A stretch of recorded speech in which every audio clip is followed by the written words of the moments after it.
What's up, everybody? Welcome to the Bronx Pinstripe Show. Scott, it looks like we just got back from a pool in Bermuda. First thing I said is, we look like a goddamn Easter egg. So I was like, I'm going to go change my shirt. And no, leave it. You were very adamant that we leave it. So this is here we are. Yeah, if you here we are. It's Miami Vice, new hit show. Oh, yeah. If you want to go see what we're talking about, go check out the YouTube version. And also, I said leave it because, like, you're a grown-ass man. What are you, 44 at this point? You're really going to go change your shirt at 4 o'clock in the afternoon? Like, you've been wearing that shirt all day.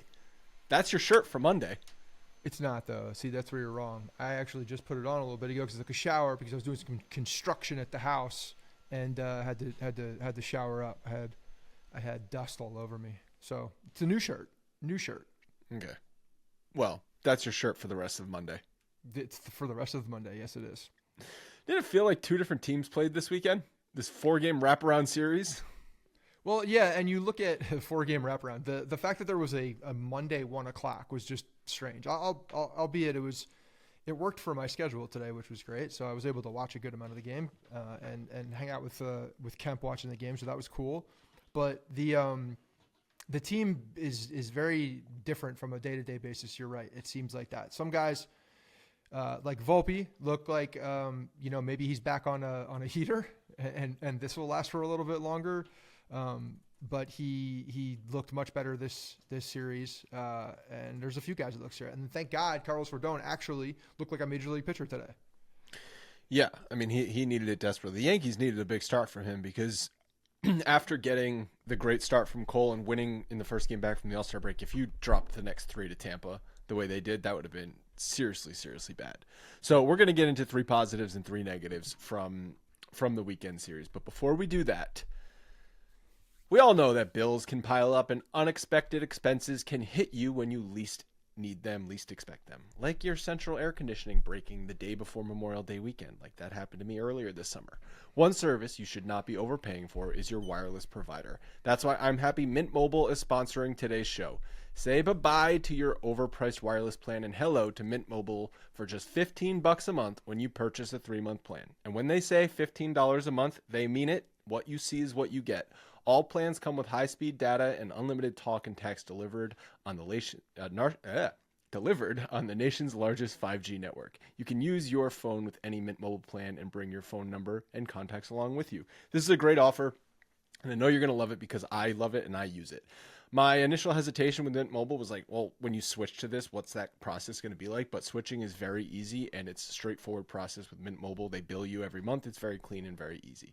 To get this new customer offer and your new 3-month premium wireless plan for just $15 a month, go to mintmobile.com/Bronx. Again, that's mintmobile.com/Bronx. Cut your wireless bill to just $15 per month at mintmobile.com/Bronx. $45 upfront payment is required, equivalent to $15 per month. New customers on first 3-month plan only. Speeds slower above 40 gigabyte on unlimited plan. Additional taxes, fees, and restrictions apply. See Mint Mobile for details.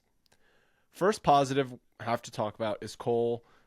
Back-to-back good starts from him against Baltimore before the All-Star break and then back after the break against Tampa. 6 innings, 6 hits, 1 run. It was just 1 home run allowed on Friday. And then his last 4 starts, 21 innings, 21 hits, which obviously a lot of hits per innings for him. 7 runs allowed, but a 2.95 ERA and a 2.65 FIP with 29 strikeouts. So we kind of mentioned this last episode, but he is rounding into form, and this was just another step in that direction, more evidence of that. Yeah, I'm really looking only at the last 2. I mean, you go beyond that, and it's him just playing spring training baseball. It seems like so. The last 2 been really good. He was in control. That home run that he let up was really just him peppering the strike zone, and it was a solo shot. Nothing hurt. That's kind of how he operates once the Yankees get a lead, and he's just kind of in a groove there. So he's looked really good. And he's got that aura back. He's got that command back. You can tell that he's feeling good and geared up. So very good to see. And before today's start for Rodon on Monday afternoon, I'm thinking, oh, great, here we go. We're back to 2023 where they only win the Cole starts because that's how it was feeling over the weekend because Nestor wasn't good. Stroman, I mean, he wasn't bad. Just the team could not plate a bunch of runners that they had. He wasn't good either, but really the team played like crap on Sunday. But Rodon's start today, I mean, this was really a really big start for him. 7 innings, 2 hits, 1 run, 10 strikeouts. But not just that, coming off his last 6 games, 27 innings pitched, 40 hits allowed, 29 runs, 9 home runs allowed in that span, a 9.67 ERA. But I think the stat that blew me away the most, in a 6-game stretch, he was allowing over 1,000 OPS to hitters. That's crazy. That's a long stretch. That's a long stretch, and you have a number like that. That's alarming. When you think about like, what does that mean? Allowing 1,000 OPS to hitters. That means every single batter in the box is Juan Soto or Aaron Judge. Yeah, for the other team. And it's happening, in the first 3 innings of the game too for him, or it had been first 3-4 innings. Look, I don't know what to think of him, because when I see this against Tampa, it makes me very happy. It's good, but I don't know what was so different. Well, they crushed him his last start against them. They absolutely. So what was so different? The pitch mix. O'Neill talked about this a bit. Changing it up a little bit. Yeah, O'Neill referenced that he looked like he was using his curveball a little bit more. It wasn't just fastball slider, and he was actually pitching backwards a bit, where he was using his fastball deeper in the counts to get outs versus just attack fastball center cut 97 miles an hour, hit it if you can. Yeah. And that was one of the things that we had talked about from his last start was, trying to change it up a little bit and use the breaking stuff a little earlier, because in the past he had gone to the breaking stuff later, trying to set up that second and third time around, rather than actually attacking the first time and then making adjustments as you go based on what's working and what's not working. So, him mixing in, I do think it's important. When he was going well early too, he had more of a pitch mix. He wasn't just fastball slider. He had developed, the curveball, and he was throwing the changeup a bit, not often, but at least he's showing some different looks. I think he needs to continue to do that, because the fastball slider, if it's just the two of them, he's just become predictable, and I think that's the problem. I think this next 2-month stretch is going to make or break him in this contract and with the Yankees fan base. If he can step up over these next two months and into the playoffs and be a true number 2 that he was signed to be behind Garrett Cole, and give this rotation stability and give this team some stability along with Cole in the second half of this season, then fans will recognize that. But if he continues to shit the bed this year, and now that's back-to-back seasons, and in this spot where he's healthy, but he just sucks, I don't know how he can rebound from that.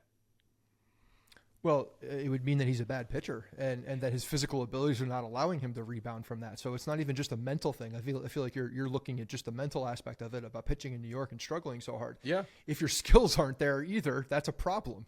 And the rest of it's probably not going to go well. So yeah, he's got to figure it out. Like there's no other way. There's no other choice here. He's got to go in a positive direction, because as you mentioned, over the last 6 starts besides today, the guy was, one of the worst in baseball, and with the contract that he has, making the dollars that he has with this team in this city, you can't do it. You can't do it. So if your skills don't match up to them, then yeah, the psyche and everything else is going to be bad too.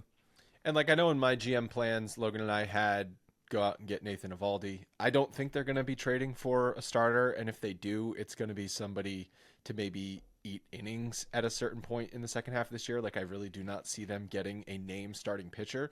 So it needs to be Carlos Rodon, which is scary. Like, I don't feel good about that, but it has to be. It has to be. And like I said, he's going to be the number 2 starter in the playoffs, unless he completely shits the bed. Well, I mean, if he was still pitching like a 9 ERA, you literally could not put him on the playoff roster, but he's obviously not as bad as that. No, he's not. He shouldn't be as bad as that. Let's preface. You're not even ready to say he's not as bad as that. No, because you can't even say the words. Look, he did well today. I'm very happy about that. I need to see more. He needs to show some consistency. Like that's the biggest thing for him. He needs to show consistency. It can't just be a flash in the pan and then go out there and be bad again.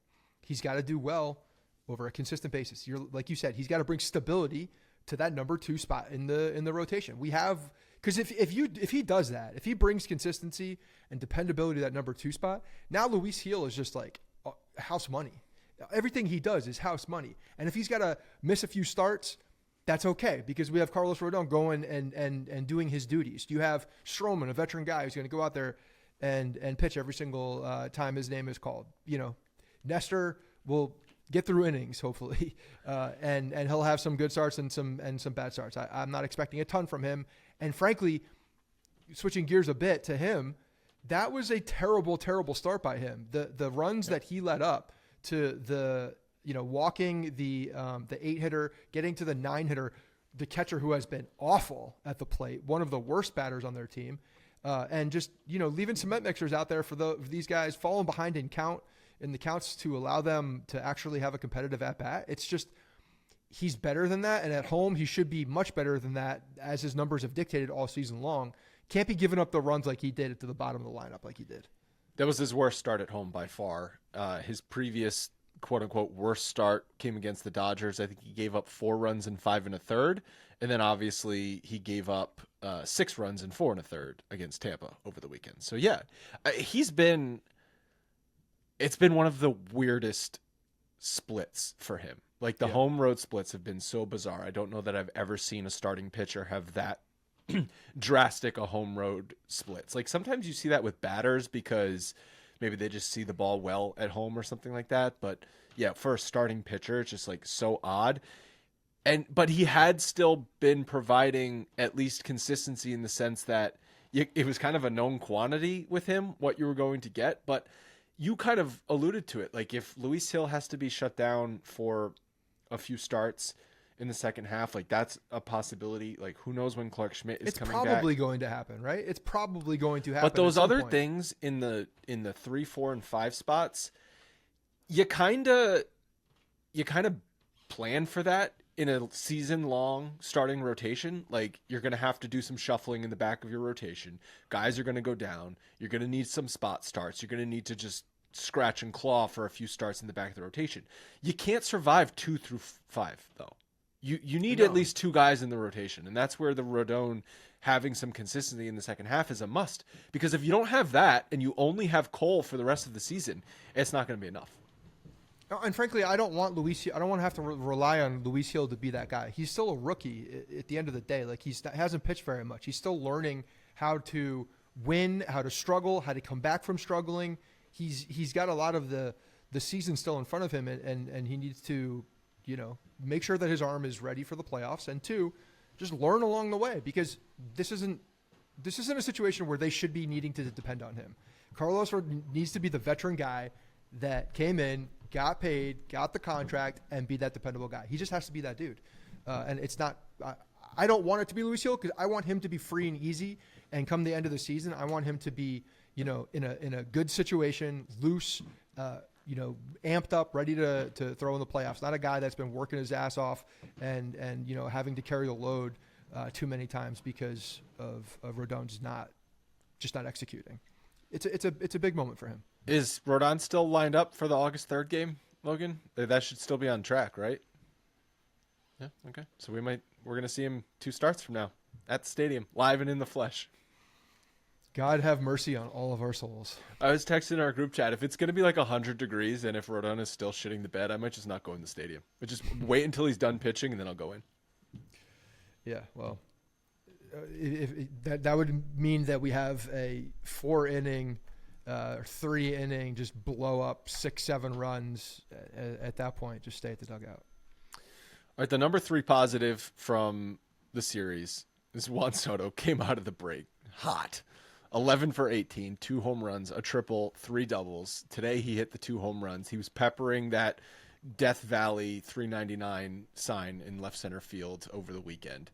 I don't know, maybe the 4 days off, a little R&R for him. I know he played in the All-Star game, but a little R&R for him. Get that hand, get that forearm, feeling good again. Came back looking like he did in the first start of the season when he came out of the gates just blazing. Yeah, so if these extra few days, I mean, during the All-Star game for him, I'm sure he didn't overexude himself by any means. Normal prep to get ready for the game itself, but yeah, a few days can be a big deal for his his recovery if that is something that was nagging for a while. And I have a feeling it was probably not a big deal, but for him, he's able to play through it. But when he's perfectly healthy, he's the guy that we're seeing right now. I was I forget where I saw this. I think it was on Twitter. Someone screenshot his Baseball Savant page, and it's actually kind of funny because his percentile ranks for offense, his worst one is like 93rd percentile. Every single one is 100th percentile or 99th percentile. It's just the deep red that you love to see. It's just ridiculous how freaking nasty he is. Before we get to the 3 negatives from the series, the Mets are coming to the Bronx this week, which is always a hot ticket. If you're looking for tickets, then you should be using the Game Time app. Game Time is now an authorized ticket marketplace of Major League Baseball, meaning buying tickets to a baseball game on Game Time is faster and easier than ever. The Game Time app has so many great features, but my personal favorites are the flash deals, so you can see what sections the best deals are in, the all-in pricing option, so you're not hit with surprise fees at checkouts, and the seat views. You get real pictures from inside the venue, which is especially good if you're going to a stadium that you've never been to before. The app is also streamlined. It's just a few taps and you are done. Your tickets are in your wallet. The app also allows for sharing of tickets with other people if you're going to the game with friends and family. Game Time has great tickets for concerts, comedy shows, theater, and much more, in addition to sporting events. And the Game Time guarantee means you'll always get the best price. If you find tickets in the same section and row for less money, Game Time is going to credit you 110% of the difference. Take the guesswork out of buying tickets with Game Time. Download the Game Time app, create an account, and use code BRONX for $20 off your first purchase. Terms apply. Once again, create an account and redeem code BRONX for $20 off. Download Game Time today. Last minute tickets, lowest price guaranteed. The Yankees with runners in scoring position was awful all weekend. And even in the games that they won, like Friday night, they went 2 for 11, 9 left on base. Saturday, 0 for 7. They didn't really mount much offense at all on Saturday. Sunday, 2 for 10, but it was just like especially bad early in that game. Verdugo leaves the bases loaded with a line drive, which like he did hit hard, but that's a line drive to the first baseman in the first inning. And then the Soto double play ball, like we just talked about Soto being an animal all weekend, so it's hard to really shit on him. But he swung at kind of a bad 3-0 pitch in that spot and yanked it on the ground to the right side on a 3-0 pitch with the bases loaded.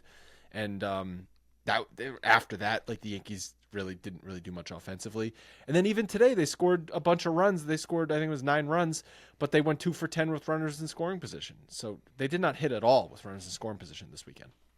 Yeah, and with Soto, I can't say a damn bad thing about it. 3-0 count. Obviously, he's swing happy. He's looking for something, and he probably just geared up, ready to swing, or was a little out in front of it, and like you said, rolled it over. But Verdugo, the group chat with Neil, he put in that graphic about Verdugo being last in pretty much every offensive category for since June 15th, I think it was. Yeah, so it's a little bit over a month. He's been the worst player in baseball. That's insane. It really is insane to see him fall off of he fell off of a cliff because he was having a really good season before that.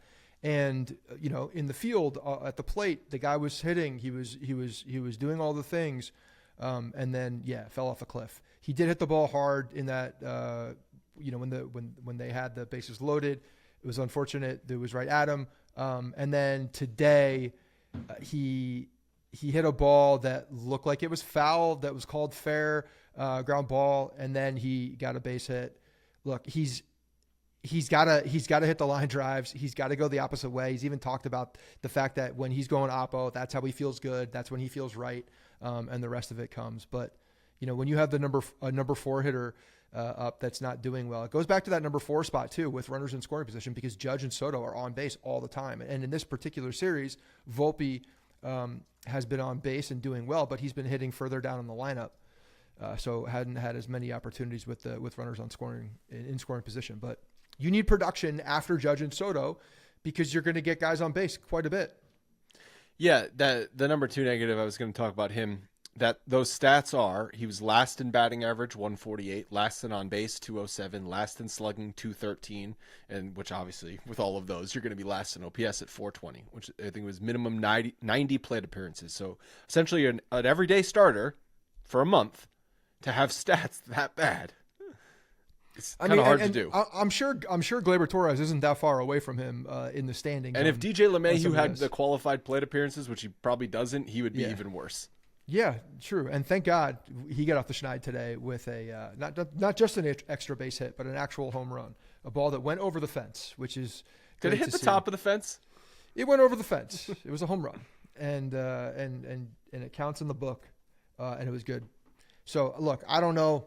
Again, we'll wait and see what the hell we see from DJ LeMahieu, but yeah, Verdugo is a huge cog here. He really is. You want to call him an X factor for the second half of the season? Fine, because he kind of is.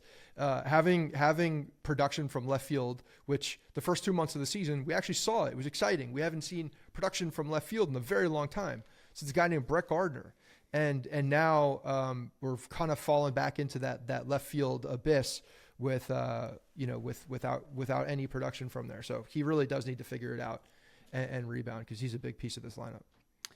Yeah, and Boone was also tossed on the strike 3 call on Verdugo on Sunday's game, which I mean, it was definitely a ball. It was below the strike zone according to the pitch graphic.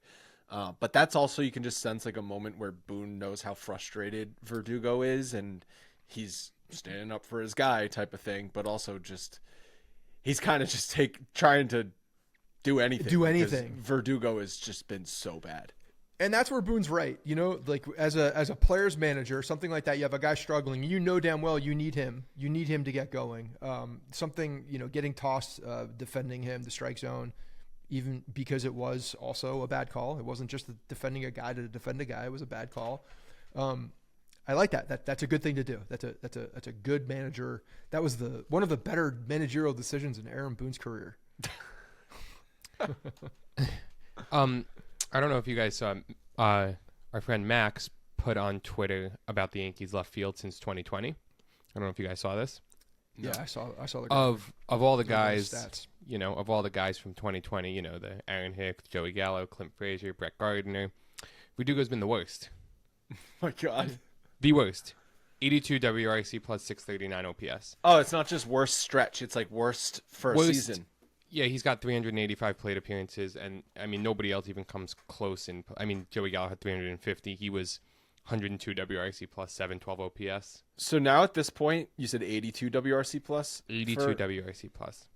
But that's still better left field. It's awful, to be clear. That's awful. But it's still better than they got from left field last year. But you're talking about players who was last year? Aaron Hicks? Because Aaron Hicks in left field was 244 plate appearances, 103 WRC plus. He had before he got released. Wait, since 2020. Oh, in his total collection of time. Yeah, but still, okay. What does that say? His good year was before that. Verdugo would kill for a 103 WRC plus right now. And then if you go, he added that Benintendi and IKF had a lot less plate appearances, but they were both better than all of those other options. IKF actually being the best. The left field thing, and it's like the left field and first base thing. They got a short sort of hiatus with Rizzo before his injuries at first base, but those are two positions, man, that they just have not been able to figure out for the longest time. Yeah, they've been holes, and there's been a solid rotation of guys that everybody expected to be better that just hasn't worked out. Yeah, it's not a list of people that are like bad players. I mean, going into it, you could talk yourself into any of those guys. When they came, Joey Gallo when he came around, Clint Frazier coming up, I'm not talking myself into Joey Gallo, never have, never will. We kind of did though back when they traded for him in 2020. Good defense, lefty, exactly. I knew he was a terrible player. What was his WRC plus with the Yankees? 102. Yeah, you can blame the pitchers for hitting his bat. Okay. No pitcher's hitting Alex Verdugo's bat right now. Because he keeps moving it. Maybe he should just pull the Joey Gallo and use the same plane every single time. He'd probably be better off. Verdugo also talked about how when he goes the opposite way, that's like his best. He's at his best, and he has the highest opposite field percentage of his career this season. Really? Because he's hitting the ball to the opposite field more than he ever has. But I also feel like he's yanking so many ground balls in the to last second stretch. base. Has that been the case since June 15th?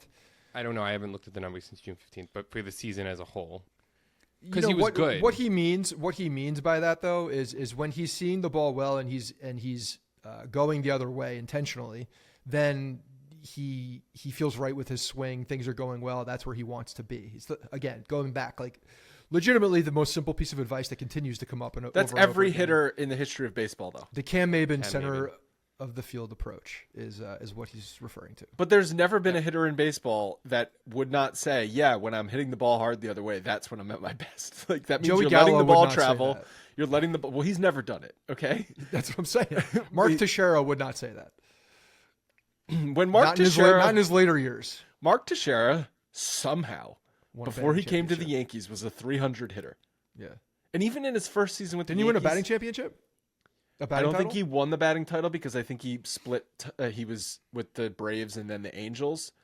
But that year, Logan, if you want to look this up, Mark Teixeira's batting average in 2008, I think it was like 315 or 320, something crazy. 308 for the season. Okay. Yep. But with Anaheim, I think he hit like 330. 358 358 with That's Anaheim. crazy. for in a second half stretch with Anaheim 54 games. And then with the Yankees in his first year, what was he, 290, 280? 292. That's probably his And best season ever. That Oh, it first was an year with the amazing Yankees. season. 30 was it 39 home runs, 40 home runs almost? 39 home runs, 122 RBI, second in MVP voting. Yeah, he was an animal that year. Led That's Aaron led Judge's first baseball half. in home runs, RBIs, and total bases. It's Aaron Judge's first half, yeah. Literally. When you that tweet that was going around with Judge's first half, and then was it Bryce Harper's MVP season? They're almost identical numbers. It's wild. 39 home runs leading the league, though. That's kind of low, no? It was a different game. I don't know. Yeah. It's just like the balls were different. The pitching was different. It was just, it's not that long ago, obviously. 'Cause we were all there. We all watched that championship, but the game feels so much different than it did back then. Yeah, I know. I just 39. That's like, I don't know. I guess, yeah. I mean, 40s is like.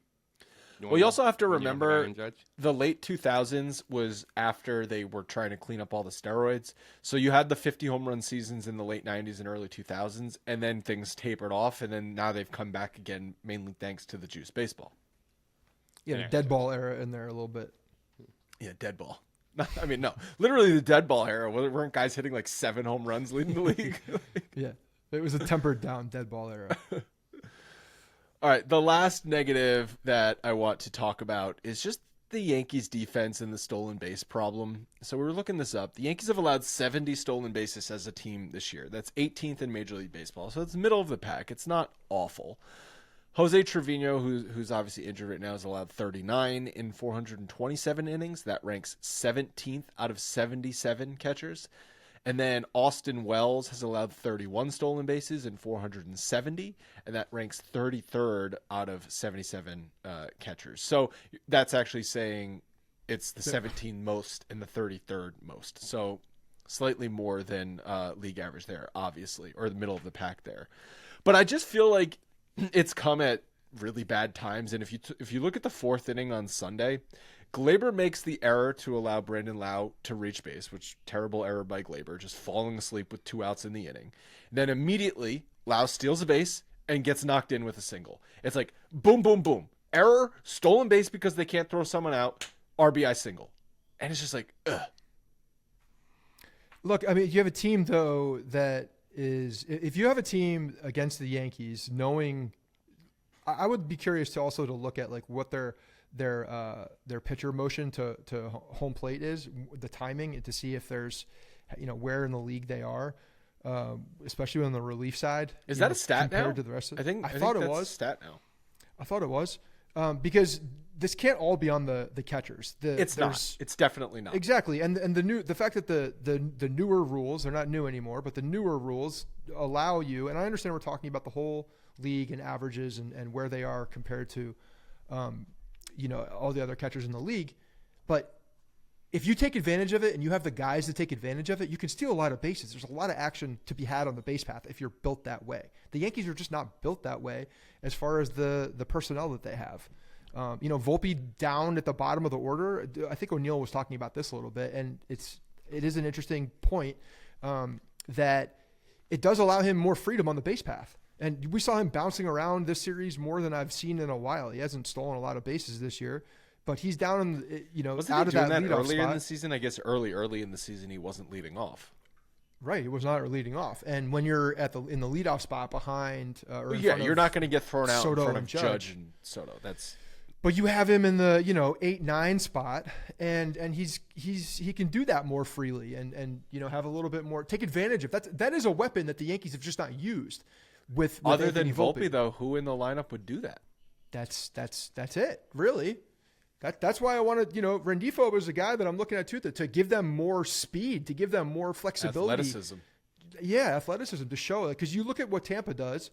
I mean, these guys will run all over the place unless they hit a home run. Then they'll take their sweet-ass time. But they will run all over the place. Same with the Red Sox. Like, there's a bunch of teams out there that will make you look foolish because of the way that they can run the bases. And, that's construction, but that's also managerial style. That's a type of play that they have. You're talking about the Yankees being aggressive on the base paths themselves, which, sure. I'm talking about being preventative as a pitching and catching unit in the running game. And it just feels like they are not effective at that and have not put time and effort into being effective at it. It's like they focus so much their catching tandem on framing. This is what we're going to do. We're going to be the leaders in framing, and we're going to steal runs that way. Sure. But you're losing runs on the bases, and now with the fact that teams are incentivized with the rules to steal bases, it's like that was completely over their head, and now they're caught like with their pants down. Like since that Red Sox game on Sunday Night Baseball, but even earlier in the season, you saw Toronto and Tampa in early season series running a bit on them, but it was really since that Red Sox game. Like these numbers are since that Red Sox game essentially. The Yankees have been just embarrassed on the base paths, teams taking advantage of it. And it's in spots where a 2-out error, while that's always annoying, maybe your pitcher can pick it up, but immediately it's a double. It's a double error, like a 2-base error, because you cannot hold the runners. Logan, can you make a note of this? Because this is something I want to look at before our next episode. So one of the his name is eluding me right now, but the catching coordinator for the Yankees, we had him on the show. Tanner, I can see his face. Tanner Swanson. Thank you. Is infamous for the one knee down approach, right? That he was one that really started that in Minnesota. Big with Gary on that. That did not work well. I'd be very curious to see where in the league, if we're looking at teams and throwing guys out, like who has that approach? How many of these guys have, where does framing lie within these? Are you choosing one or the other essentially at the catching position for defense? Because if you're squatted two feet, you could probably get out of your crouch a little bit easier, more on your throw. I know there was a lot about that coming up from the one knee. You're not able to get as much on a throw. So I'm curious as to the style of catching defensively across the league and where those numbers lie. When we're kind of looking at it through that lens, it'd be interesting. That would be good to look at. Yeah, no, but like the Yankees have undoubtedly put framing as the more important 100% they thing. Have. Yeah. And, it's going to go away at some point, right? In the next 5 years, we're looking at framing being obsolete essentially because of the advancements with the tracking systems or whatever they're going to use for robo-umps. Like, it's not going to be a thing. Like, I think we all agree that inevitably it's going to happen. The robo-ump is going to occur and be a thing in Major League Baseball. So, transitioning out of that one knee approach at some point is going to have to happen. And maybe they're just like, we don't have to do it. We don't want to do it until we have to do it. But I think they probably have a good sense at when that robo-ump is coming. And like you said, it's happening probably in the 3 to 5 year range and not the 1 to 3 year range. And so Trevino is not going to be on the team anymore. And like Trevino, up until he was being embarrassed for not being able to throw anyone out, like he was a valuable defensive catcher. Like, yes, but also. But you're right. What you're giving up on the base paths now with the new rules where they can take, much bigger leads because the pitcher can only throw over X amount of time. The bigger bases allows a couple extra inches on both sides. What are you giving up now from the catching position as a team? Comparing framing, what are you gaining, and then what are you giving up on the base path as far as runs prevented, and those guys actually who are advancing, how many are them scoring? Like what's the run differential from those guys running all over the place? But you know what? Can it be prevented? But I bet analytics looks at those two things separately. Bases advanced. Well, they can look at them in separate, but you can still use both data points to identify what's happening. Yes, but I'm just sort of thinking through this, and I'm not justifying it. I'm just sort of, this is what I think their thought process might be, or because of how sort of the analytics community and everything looks at this type of stuff, where it's like framing. If you frame more strikes, that's always going to translate to more outs, which is always going to translate to fewer runs. Allowing a stolen base doesn't inherently mean that is a run that's going to score, because you still have to get the batter out. So if you're still stealing more strikes, you're still preventing more runs from scoring. You see what I'm getting at? Yeah, you're making my head spin a little bit, but I understand that there are give and takes with it, and they're not always directly correlated. I get that. Other things have to happen on the field. Do you remember in 2016 when Gary was hitting bombs every single night? We were also just gushing about his rifle of a throwing arm. Yeah, he had a cannon. It just went away. They just and it was free and easy too. Beat that out of him. He was just unleashing it. He was so good in the second half of 2016. What the hell happened? He was so good in 2017 too. He was, I'm not exaggerating, on a Hall of Fame track. Okay, he was going to be one of the greatest catchers of all time after a season and a half. Yeah, I mean, yeah. This is why you can't get too high or too low on young guys playing. This is why I am choosing to have patience with our shortstop, because the other side of it can happen too. You could be Gary Sanchez. Oh, so Volpe's doing the reverse Sanchez. Yeah. Well, he's like the in-between, He's just like the mediocre Sanchez, and we'll win a Gold Glove, and then hopefully he finds that consistency that we're all longing for. Is he doing the reverse Glaber? It's kind of like more like the reverse Glaber. The reverse, okay, position Hopefully. player. Yeah. Yeah. We are brought to you today by MitoPure from Timeline Nutrition. Prior to being introduced to Timeline Nutrition, I kind of just accepted that feeling old and tired was unavoidable. Work, 2 kids, general aging, you guys know the feeling. But Timeline Nutrition says no, do not accept feeling old and tired. Timeline is a Swiss-based life science company and a global leader in urothalin A research. Urothalin A is a powerful postbiotic that is nearly impossible to get from your regular diet alone.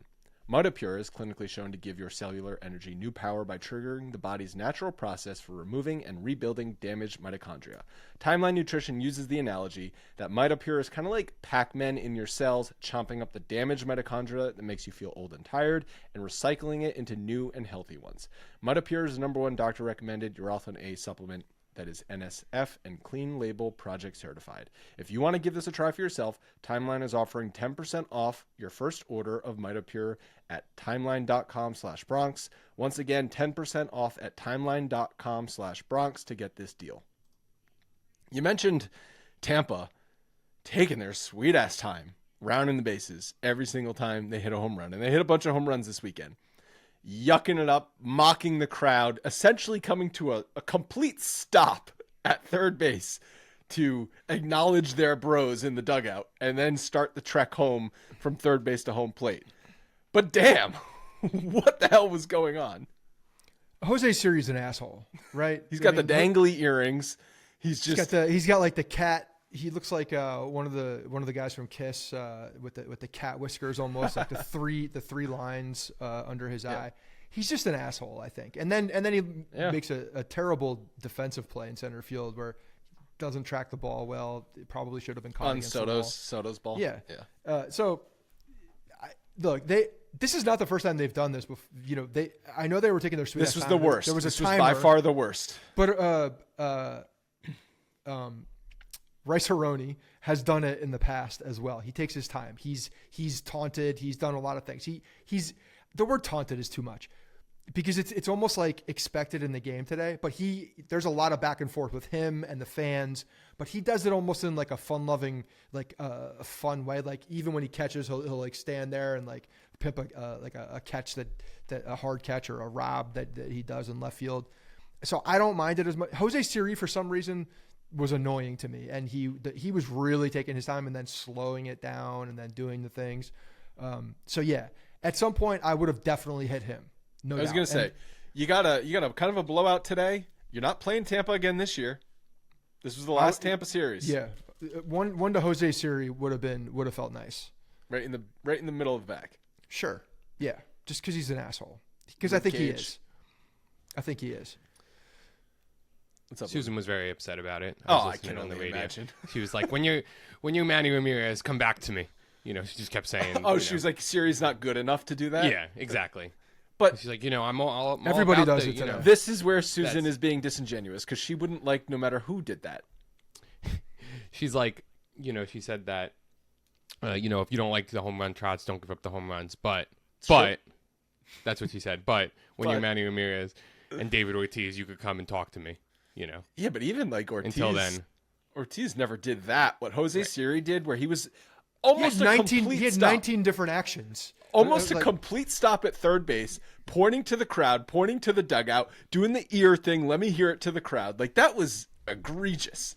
Yeah, it was extended. It absolutely deserved one in the back. Still, the most ridiculous home run trot around the bases I ever saw was Josh Naylor when he hit that home run off of Garrett Cole and he did the cradle baby, because that was just so insane and it was like so over the top. But at least he ran hard. At least he was did run running fast.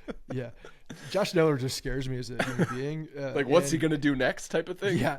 I don't know. I don't trust that guy. I don't like seeing him up in the box. There's just I don't trust him against the Yankees in any capacity. So he's a guy that has a little crazy in him. And then Judge, though, when he hit his home run on Sunday, took a few extra seconds to run the bases. It was doubly as fast as Arozarena and Jose Siri still, but it was a longer Judge home run trot than normally, because normally he puts his bat down and he runs around the bases. Yeah, and Soto did it today too. They were definitely Soto's going always slower. going to give some flair to his. Yeah, but he did it. box. You could tell that they were doing it because of course. Tampa was doing Yes. it. But here's the thing, man. DJ didn't. DJ just sprinted around the bases. DJ was so fired up that ball went over the fence. He was running for a He double. didn't even know. He's like the little leaguer that keeps running hard because he didn't realize the ball went over the fence. Look, DJ LeMahieu, my God, is trying his ass off. Okay, like he is Doesn't he look trying a little bit so thicker in the midsection? goddamn hard. He's trying so goddamn hard to get through this thing. So I will always root for that man, and I really, really do hope he comes back out and we can see good DJ again because he's such a good hitter. Don't you agree? He's looking a little thicker in the midsection. I mean, DJ. that'll happen when you have a foot injury, a lower half injury, and you can't do the normal things you do to stay in shape. I just feel like he's kind of shaped like a pear. He's always been shaped like a pear. Yeah, but it's like now it's like a big ripe Well, yeah, pear. you know, you can't. You have a foot injury. You're off the foot. It's hard to keep the calories away from the midsection. That's all I'm saying. Like, He's not young. no, he's Okay. not young, and I'll give him that. But that's the same. I feel the same way about Glaber. Like, Glaber to me looks a little chubby, and I'm like, what's your excuse, Glaber? You're like, you're playing for a contract and you're chubby. I don't know. I don't know. I don't know what Glaber's deal is. He thinks he's Robinson Cano playing second base, and he's just not. Because the error that he made the other night was like prototypical Cano, where he just like it looks nonchalant as all hell, but it's just fluid, and he makes the play very cleanly, throws the guy out, and Glaber does it, and it just like it gets knocked around a little bit. Hey, but Cano, you saw he's tearing up. I think was he in the Mexican League. Yeah. Oh, I put the graphic in the chat. Dude is. Who would you lighting rather it up. have playing second base for the Yankees right now? Today? Today. Robinson Cano. Hell yeah. What do you have to lose at this point? It's like we were talking about this. Lightning in a bottle. Just some nostalgia. Glaber Torres. So Neil in our chat said they're petrified Glaber is going to go somewhere else and be good again. And at 2 years ago, a year ago, I would have said, yes, you're right. They're never going to give up on Glaber a year and a half before his contract or his arbitration is over with them because they are. They don't want to see him go somewhere else and be good. But at this point, he could hit 400 the rest of the way. They're not giving him a contract this offseason. No. So what's the point? Just he's killing you. DJ can't go anywhere, unfortunately, because of the contract. Glaber Torres is not going to be a Yankee the day after the season ends. Get rid of him. He's giving you nothing. Yeah. There's the problem is that there's three guys that fit that exact bill. Yeah, I know. Verdugo, Glaber, and Go get DJ. an infielder and then get rid of Glaber Torres. And again, the flexibility of it. This is why I was saying someone that has flexibility to play multiple positions, because you don't know of the three who is gonna at some point break out and be like an average player. Go get Jonathan India. Start him at second base every day. You can have DJ and Oswaldo start at third base until Birdie comes back. Yeah. I mean, you could. Or go get Rengifo. I don't care. I'm done looking at Gleyber Torres. It's 2 more months maximum with him. Who cares if he goes, waive him? Someone will pick him up. That doesn't matter. He'll probably hit 10 home runs in the next 2 months. But you know what? Who cares? Who cares? It's just something that they're not going to do. I know. That's the big thing. Can we talk about Fairbanks real quick and pitching to Judge in Sunday's game? On Sunday's game. Set the scene real quick. It was the 9th inning. Well, it's 9th inning, and then Soto hits that ball that Siri doesn't really play. Soto's on second base. Soto's at second base. Judge is the tying run. First base open. Yes. With Judge is the tying run, and Judge just hit a nuke in his previous at bat. And there's 1 out. 1 out. So so the situation is Pete Fairbanks, if he wanted to, along with Kevin Cash, I assume they're both in this decision, or what's his name? That's got to be a Kevin Snyder, Cash decision, though, right? Like Fairbanks has that like really cocky, like old Tampa bullpen attitude. I feel like where he feels like he could do anything to anybody against anybody, and frankly, like sometimes he can, but it just doesn't make any sense to me. No.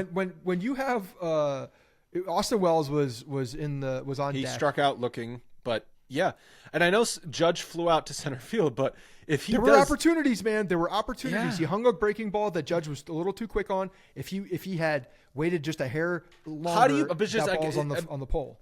Reverse the roles, okay? Even if it's not Judge, you're setting up a double play.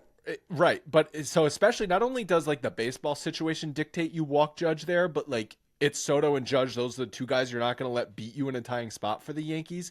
No one like we all like Austin Wells right now. Like feel like he's starting to turn a corner offensively, but I'll take my chances as an opposing team any day of the week against Austin Wells versus Aaron Judge. It's like think about it. Oh, David Ortiz is up with first base open in 2006 against the Yankees.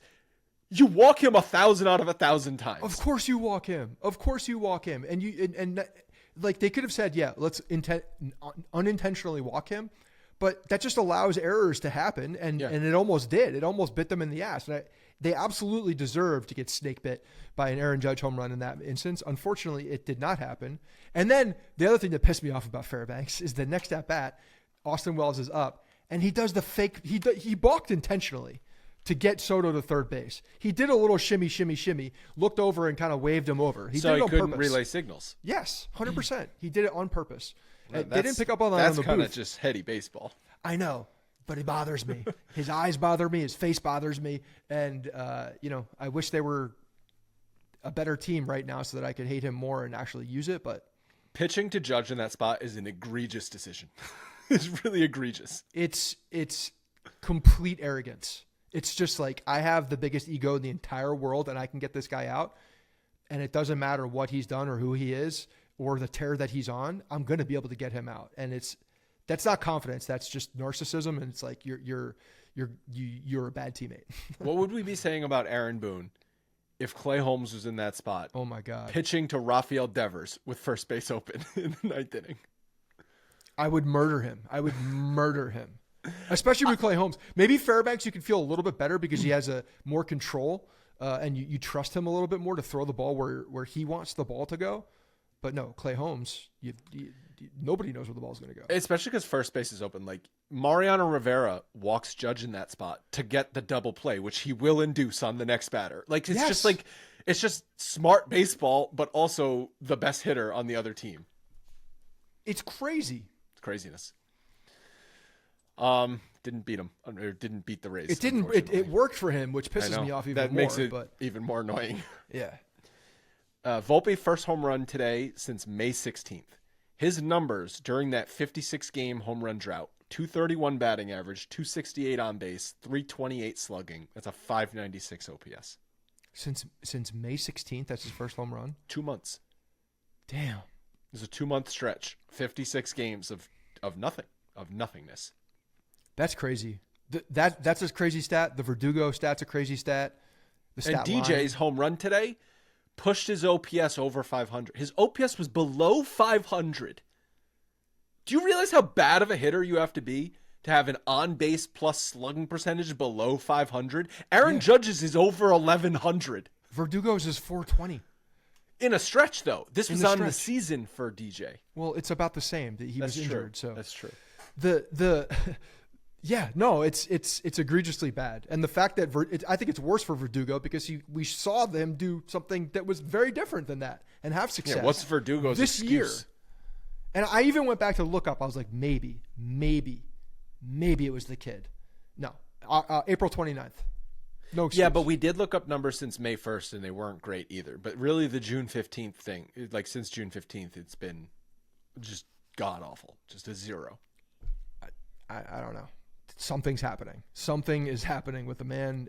But then you think about, like, why has this team struggled so much over the past month?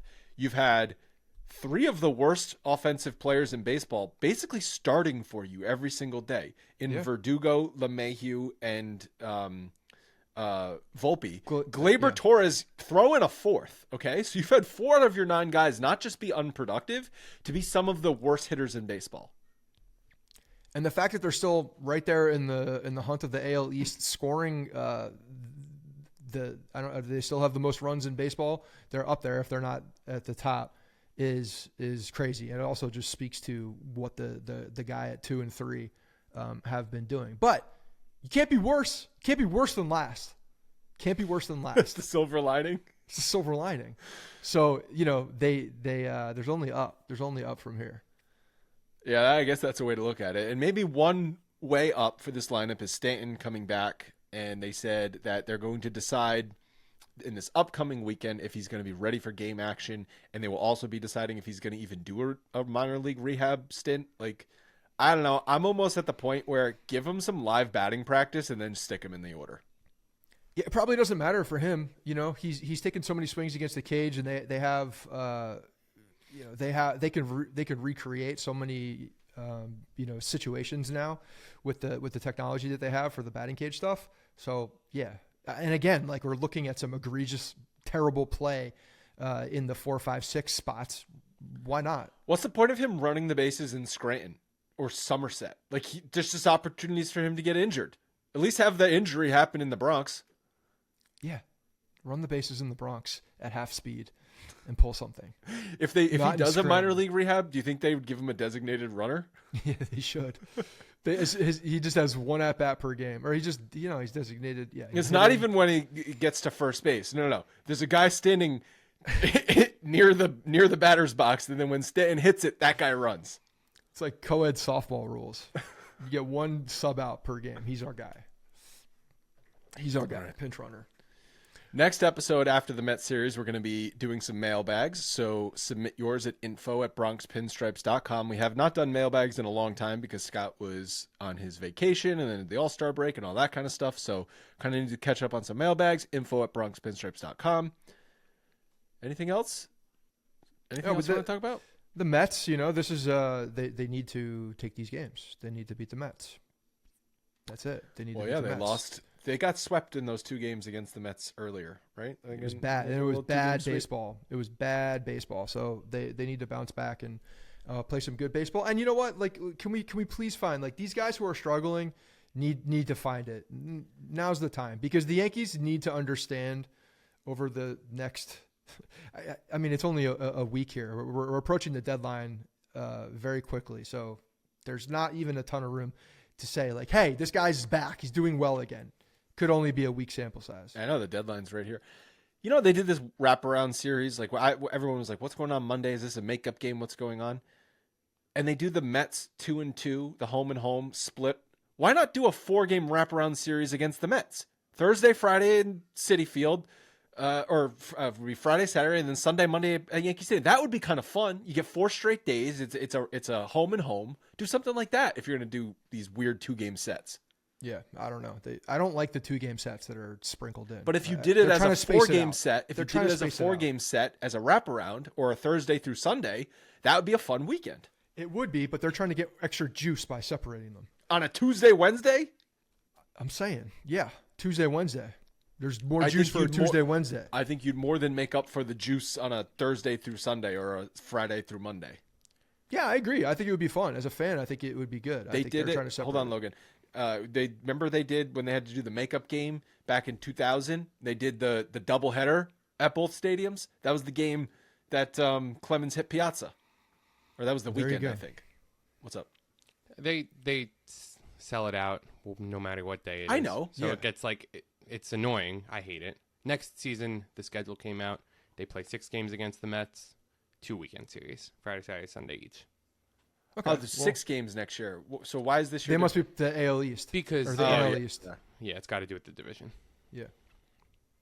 And that's better. Like I don't like the two game sets. Like that's where I have the problem is the fact that they're just 2 games. If they did 3 games on So each are they one, then doing fine. a 2-2 against someone else next year?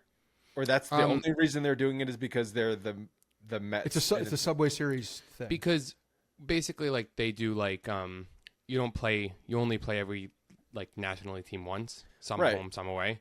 But do you next play year- your league rival? Because other teams have league rivals. Like obviously the teams that play in the same city, that's your natural rival. But like I think it's the Phillies and the Red Sox for some reason as like their natural rival. Yeah, they're doing rivalry weekend next year. Did you guys hear about that? So one of the weekends that they're playing the Mets, everybody's playing like the Phillies are playing Rivalry Pittsburgh, weekend. Miami's The Mets are playing not the Tampa. Yankees' rival. I know that's what everybody said. It should be Yankees Red Sox, but it's more about like should be the Yankees Dodgers play Astros. the Angels. The Rangers play the Astros. Like they kind of did all on the same weekend, which is Oh, you get the big Rays Marlins rivalry weekend. Yeah. The There big was a Houston, couple. Texas. The Houston Astros and the Texas Rangers are not rivals. They're not in a huge way. Like it's not a big. Who's Reds are Seattle? playing Hold on. the- Who's Seattle's rival?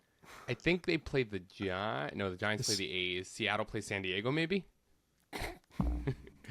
Just because San Diego, like they're top and the bottom of the country on the West Coast. It was just who was left.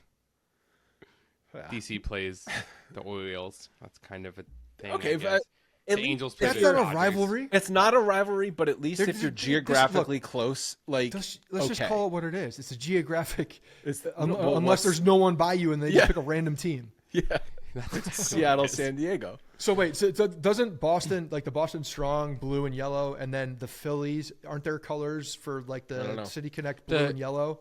The, So they're it's not the playing battle of the Phillies. blue and yellow. They're not. They're horrible playing alternate the uniforms. Braves. Oh, the Red Sox The play the Reds- Braves because they used to be the Boston Braves. Yeah, wow. Who's Philly and Pittsburgh? Like, Yeah. but they're in the same. Who's the Phillies National League rival, or who's the Phillies American League rival? Do you know?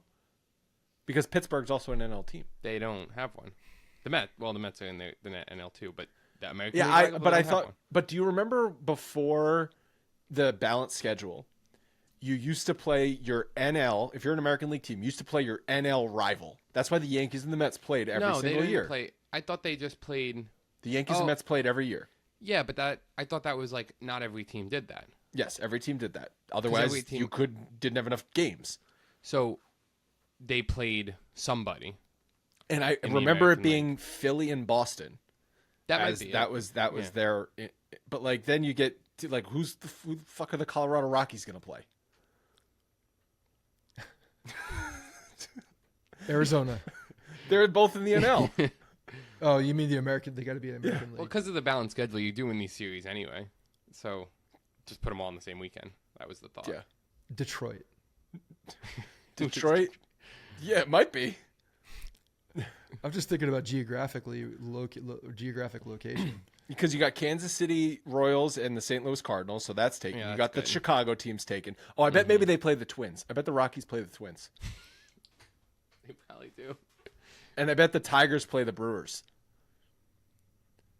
Tigers Yeah. play the Brewers. I think that might be right too. Yeah. And then you got the Ohio teams playing each other. Is that close? What? Detroit and Milwaukee. I mean, close for the Chicago and Midwest. Milwaukee's closer. It's not like close on the East Coast. Like close on the East Coast is like a 3-hour drive. Close in the Midwest is like a 9.5-hour drive. Chicago and Pennsylvania's Milwaukee 8 hours. Yeah. are within driving range. Yeah, all right. But that wouldn't work out because you have the White Sox and the Cubs. I believe we have gone down a sufficient tangent to stretch this out to an hour. So we're going to wrap it up there. And we'll talk to you guys again on, what are we doing? Thursday? Thursday, because it's a Tuesday, Wednesday. Talk to you on Thursday.